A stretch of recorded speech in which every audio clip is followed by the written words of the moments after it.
कर्जमाफीला अजित पवारांचे समर्थन, मात्र कर्जमाफी करताना निकष ठरले पाहिजे, बावनकुळेंची प्रतिक्रिया।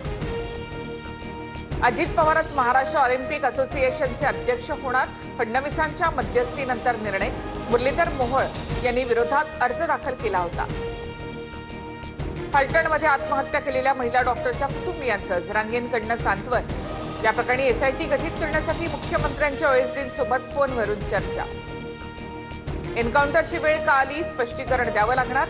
अतिरिक्त मदत घटनास्थळी असताना पोलीस आत का गेले, ऑपरेशनमध्ये सामील झालेल्या पोलिसांनाही उत्तर द्यावं लागेल, सूत्रांची माहिती। स्थानिक स्वराज्य संस्थांच्या निवडणुकीत तिसरा अपत्य लपवल्यास चाप बसणार, कायद्याचं उल्लंघन होत असल्यामुळे राज्याचे मुख्य माहिती आयुक्त राहुल। धाराशिवच्या केशेगावमध्ये भर दिवसा टपरी चालकावर कुऱ्हाडीचा घाव, हत्येचा थरार सीसीटीव्हीमध्ये कैद। आरोपी पोलिसांच्या ताब्यात, जुन्या वादातून हत्या झाल्याची प्राथमिक माहिती। उपमुख्यमंत्री शिंदे यांच्या हस्ते उद्या कार्तिकी एकादशीची शासकीय महापूजा। पंढरपुरात मंदिर संस्थानाकडनं भाविकांच्या दर्शन रांगेची तयारी पूर्ण, स्क्रीनद्वारे मुखदर्शनाचीही व्यवस्था।